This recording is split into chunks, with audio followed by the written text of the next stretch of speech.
In this video, I'm going to show you how to remove and replace wiper blades on a Toyota Corolla. They're located in the front windshield. So I'm on the passenger wiper blade, same procedure for the driver's side. Now this particular blade that we're taking off has a lock tab. Kind of push that like this, get it out of the way, and then you can slide that arm out and discard that wiper blade. And as you can see, they call this a hook style.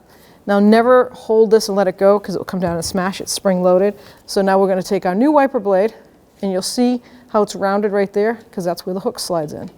Go like this and then pull until you hear a click. There it is. Now these are for packaging. Just take these white tabs off. It just keeps it in the package from tearing on the bottom. And rest it down. When only the best will do, demand TRQ. The only company that lets you view before you do. TRQ is committed to offering the highest quality aftermarket auto parts that are engineered for peace of mind. Thanks for using and viewing with TRQ.